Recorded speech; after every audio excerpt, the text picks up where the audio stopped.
Hello, and welcome to the Art of Everyday Happiness, the Maverick's Guide to transforming your thoughts and emotions and living a juicy, happy, and loving life. We're welcoming Umbajum today. And since Umbajum was 2 years old, Spirit has shown her where people are on their path of evolution, the root causes of their issues, past and present, and how they can heal and embody themselves faster and easier.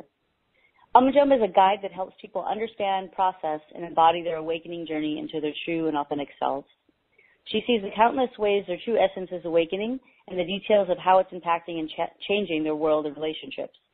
She's able to see which aspects help strengthen, encourage, and align people and which need healing, completion, and release so they can be aligned with their path.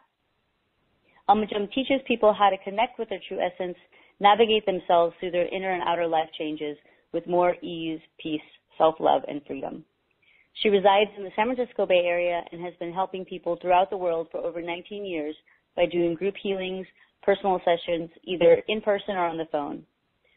Her dedication continuously creates her work to meet the evolutionary needs of humanity.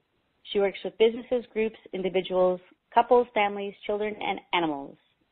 Hi, welcome, Umbajum. Hi, Leela. Hi, everybody. Hello. So happy to have you here. Thank you. It's good to be here. All right, well, just to get started, can you tell people a little bit about what you do, like how Spirit speaks to you and how you work with your clients? Yes, so ever since I was really little, I would be standing in front of an adult, and the same happens today, and their entire history of everything they have experienced, awoken through, healed, not healed, is right there, and Spirit points out the things that each person is in the middle of awakening and understanding about themselves today, and how the root causes are sitting in their past lives and in this life, but mostly everything comes from the past, and how that directly is correlated to what they're understanding about themselves today. So Spirit is showing me what the person can do to heal these past life things so they can be freer here now much faster and easier. And during the session, as I'm talking about what I'm seeing, there's such a deep resonance with what's being spoken about that it starts to spark a healing that arises within the person and with Spirit, and there's just this big buffet of healing and information that is coming in. And each session meets a person where they're at in the evolution in that moment. So if we did a session right now, it'd be very different an hour from now. So it's all working with where you're at, what's ready to release, and what's ready to be deeper understood and embodied about yourself. That's wonderful. So really it's just kind of taking a core sample of where your energy's at and how we can move it forward into deeper alignment with our true nature. Wonderful. And fast and easy. That's the best part. Yeah, right. Exactly. We all like fast and easy. Go ahead. Well, I was going to say, I find that when everybody finds me, it's because they've already done such a deep level of healing on the issue that we're going to talk about that it just is so easy. It's kind of like a tree with all these ripe apples, and it just needs a little bit of help to just help the apple fall. So it's very powerful and effortless for the client. That's wonderful. So it's like you're saying, too, that people, by the time they reach you, generally are already really open to have moved through these issues that they're kind of looking to heal. Wonderful. Well, in the context of how we live happier lives and how we connect with Spirit and how we find fulfillment and well-being, what are some of the things that you would recommend to people or that you see as being really important things to do to get aligned and feel good? Well, I think that question could be answered so differently, we could say 10 years ago compared to now. Now there's such a huge mass awakening that's happening within each person. And how I see that is their true essence is coming through everything they've ever experienced. And no matter what issues they have or where they're at in their life, there's this awakening that's happening. And it's that essence that's dictating their entire life. And so everything's shifting and forming to meet the vibration of that essence. And everything that's not will be like falling off, going away. People's passions are changing. What excites them is changing. So I feel what actually can create happiness is to tell the difference between what is your true essence, what are you truly feeling drawn to do, prompted to do, versus what you think you should do versus what your emotions are telling you. Because the thoughts and emotions have been such a habit of our old self, we'll say. And so to really be able to connect to the awakening in the heart that's happening and following that moment by moment, I feel will bring that sustained happiness versus looking for happiness emotionally or mentally. It can't be sustained because happiness is really just a state, and it comes and it goes. You know, we've all experienced being like super happy about something one day, and then the next day or the next hour we're like, oh, down again, you know. So I feel trying to hold on to a state of happiness is false, and it will just create more suffering. But if we can tune in to what is really making us feel peaceful and joyous, and what do we really want today and in this moment, I feel that is the way to find what will make you truly happy. Well, I have a question. It's kind of a two-sided question, but, you know, as far as like you said about thoughts and emotions being kind of like, you know, up and down or this cyclical thing, the true self, how do we connect to knowing what our true self is saying, or how can we tell the difference between them from our thoughts and emotions, so to speak? It's such a good question. My experience of finding that is to know the different feelings, we could say, or vibrations of my mental thoughts, which are kind of crazy. You know, they have like this anxiety kind of energy. They're always trying to create something or release something or get rid of something, or there's always like a trying that the mind is doing. Then there's the emotions that have a different frequency, and they can feel really, really good or really, really bad. And like you said, there's this up and down. They're very fickle. That vibration versus the true self or the essence inside of us has a quieter, slower, neutral, peaceful, still energy to it, no matter what the emotions and the up and down and the mind is doing.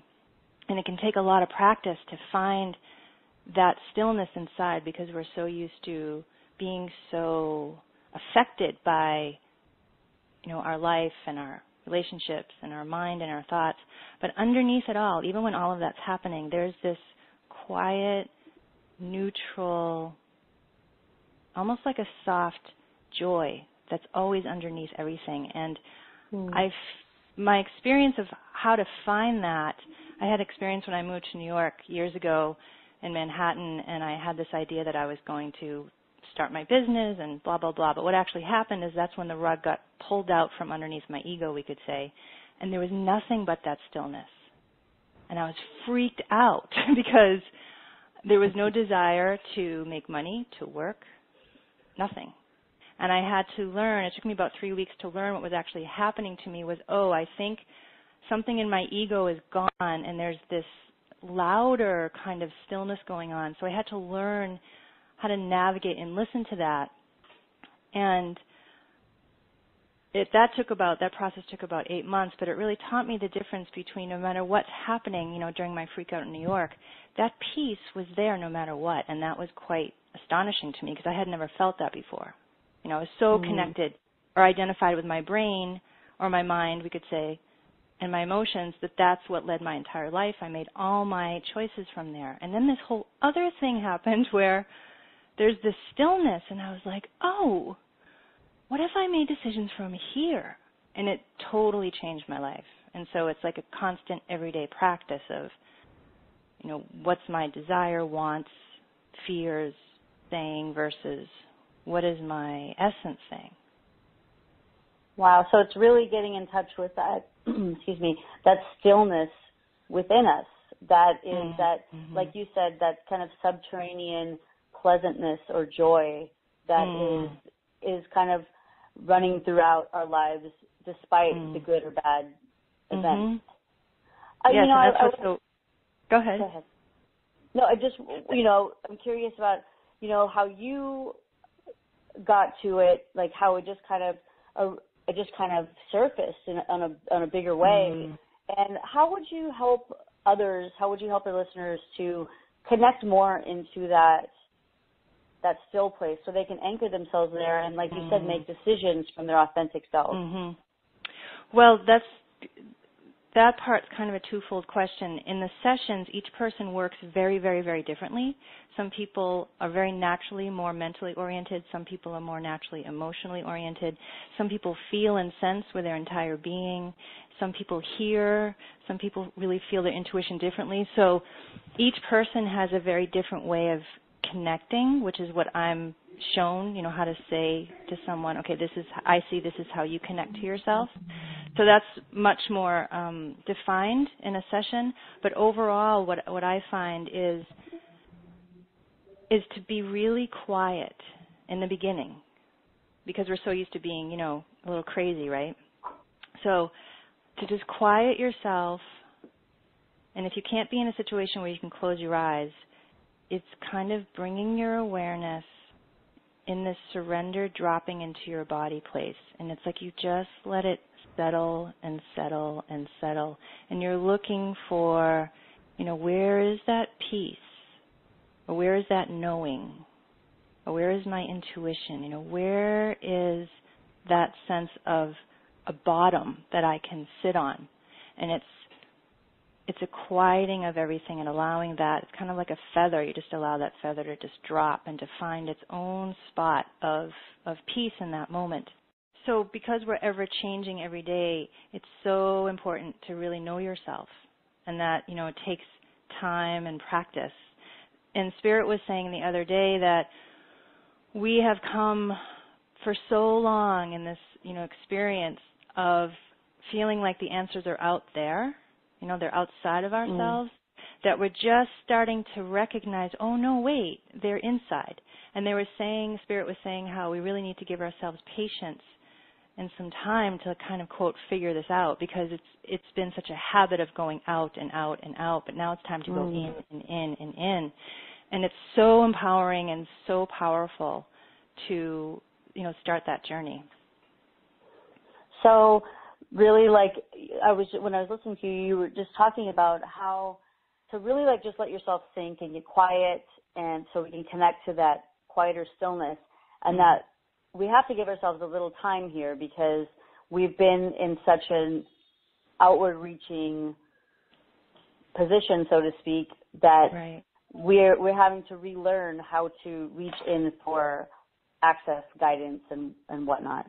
And I feel, because each person works so differently, if they can spend that quiet time in the beginning to tune in and really, with curiosity, start to wonder, how do I work? How do I connect with myself? And they can just feel what their bodies want to do or their energy wants to do, and to just be open, of how it works for you.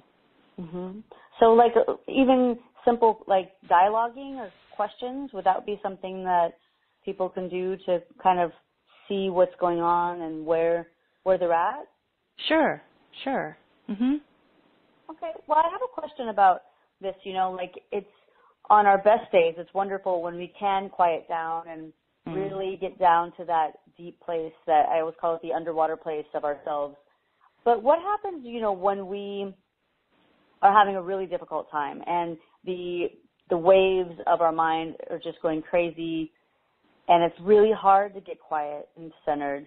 What kind of advice do you have for people when they're just having a very tough time shutting down the craziness of the mind and emotions? I feel the first thing to do is actually admit where you are. So if you're crazy, be crazy. If you're sad, be sad. I feel if we start to try to jump over it to be all spiritual, start spiritualizing everything, I can just now witness my emotions. That's nice if you can really do that. But I find if we actually admit and acknowledge what's true in each moment first, okay, so I'm sad. Okay, so I'm, my mind's going mental. I'm really scared right now. And you just take a few moments to actually admit that to yourself. Then you can actually start to do the next thing, which is, okay, what's true in this moment? What does that feel like? What's happening in my heart? Can I give an example of that happened Absolutely. to me? Mm-hmm. So it was about a year ago. I went online to my bank and I realized all my money was gone. And I was like, what? So basically there was an online theft of my card, and I was freaked out, of course. And so I said to myself, oh my God, I must be energetically leaking somewhere. What is it that created this? And I started to frantically think I had to, meditate or do something in order to find out what was creating this. But then all of a sudden I was like, but wait, what is actually true in this moment? What is actually happening? So I felt the craziness of my mind that was trying to find all these things to do. And within a couple of moments, I was able to just connect to my heart, and I really felt, okay, what is this situation? What is actually happening here? And all of a sudden, there was this huge amount of joy that was emanating from my heart, and it was a relief. And I found that I had actually karma with this person who took my money. And by this person taking my money, ended something between me and this being, and I was actually free. And it was so opposite to my idea of what was happening, right? Like I did something wrong, I must be leaking energy. But actually, it was really super positive that was happening. And so that enabled me to, leave my house on the way to the bank, go get a coffee, go, walk to the bank in this kind of joyous, happy-go-lucky state, like, wow, my money's gone. And I ended up having this really amazing connection with the bank lady, and my whole day just totally turned around because I went in and I asked. That is amazing because, as we can all imagine, that would be a majorly stressful event. But when you went in and asked, which I think is just like that simplistic thing again, going in and checking in with yourself, that there was something else there. And there was, and within that you found the ability to feel joy and to feel peaceful, and that things flowed out from that. So I think that's a really great example of, when we get aligned, we get the information that we need. We get the help that we need. And I really love what you said about, just be where you are. Be cranky. Be sad. Be wherever. I love that you say, stop trying to spiritualize it or make it, right. so sweet. And we don't always have to be like, little lambs if we don't feel like that. It's really not acknowledging where we're at, and it's not accepting who we are. By ignoring it, I feel that we're somehow disapproving of it. So I love that. That's really an act of self-love and, accepting yourself as is, as we stand. And that is the only way we move forward without any kind of more baggage, I feel. So that's wonderful. Yeah, and that's the idea, right, is like to be spiritual means you don't feel hatred or judgment or all these things. And actually that can't be more, wrong, because as we actually become more, quote, spiritual, all these feelings that we've shoved away start coming up. And we have to know, like, these feelings are okay. And I'm going to feel them, let them be there. I'm actually going to be human. And it is such this misconception of, if I meditate, I shouldn't feel this way, and if I'm spiritual, I shouldn't feel this way. And it's actually the opposite. You should actually feel how you feel. Those feelings have been in you forever, and now they're coming up to be loved or met or released, or, again, you can tune in and be like, okay, what's going on with this feeling? So, yeah, I think it's really important. And I love, just to be human, like you said. And I always think, well, anyway, we have to change our whole wardrobe to all, like, white robes. It would be a big mess. Right. So. Don't eat chocolate, don't have sugar, don't watch TV. Yeah. Don't swear. Yeah. Gosh, I think I've been doing it all wrong. So just kind of like, in this voyage internally instead of externally, like you were talking about, what would you tell people when they're really kind of looking for, I guess, that greater peace, but, they don't have all of their ducks in a row yet, or they're not feeling like, well, I don't have that partner, or I don't, I'm feeling stuck financially, and, kind of like almost, I'll be happy when. Right. What help do you have to, offer to kind of get them into that alignment of being able to feel good and be receptive to what they want to occur in their life? I feel the first thing, again, is to acknowledge what's happening. So a desire to, we'll say, have a partner or more money or better friends. That desire is there. And again, it's looking for, okay, that's there. And what else is here? Is there peace also in this moment? And so it's acknowledging the desires we have, because if we try to make them go away, that just makes us more miserable. You know, if we try to be, again, spiritual, quote unquote, and try to make that not happening because we think it shouldn't, the freedom comes from allowing everything that's going on. And it's such a human thing to have so much suffering around these desires and to think I'll be happy when. And I want to use myself as an example. My whole life I was looking for my partner. You know, where is he? Where is he? And I had this grief and sadness in me. And I thought, once I meet my partner, that grief and sadness will be gone. And the only reason this grief and sadness is there is because I'm longing for my partner. So I met my partner 4.5 years ago, and that grief and sadness is still there. And so I got to learn, oh, I have this idea of what is going to make me feel better, but it never, never, never does. So it was actually a gift that it didn't. Right. Because that would have been such the setup, you know. And of course, we all want more money. We all want something that we don't have right now. But on some level, we have to recognize that thing of looking for something to feel better, that's the ego right there. And it will never, ever be enough. It'll always have the line in the sand or the cross line that we have to finish, and then there'll be another one. So that thing that runs us, we could say, of I'll be happy when, I'll be happy when, that is the ego. And the true essence and the true self doesn't, we could say, feel that way. It's very content within itself right here, right now. And it is a practice to actually have that experience. It's one thing to say it. You know, even myself, I'm still learning how to be in who I am regardless of my situations and my relationships and what's happening, you know, to find that peace. So I feel it's a process of recognizing, okay, this desire to be happy when is my ego. It will never be satisfied. It will be endless. How do I start having gratitude for actually who I am now and what I have now?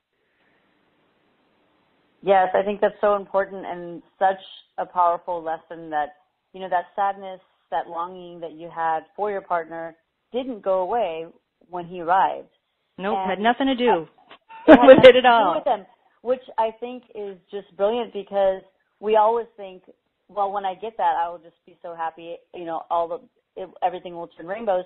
But it's not true. That is an internal experience. Those are internal memories or internal presence of things that we need to work with. And like you said, that contentment with who we are now, where we're at this moment in the now, is a practice, and that we need to kind of shift into feeling grateful, and that kind of tuned into the goodness of now, or else we're always going to really be caught up in the chasing of when.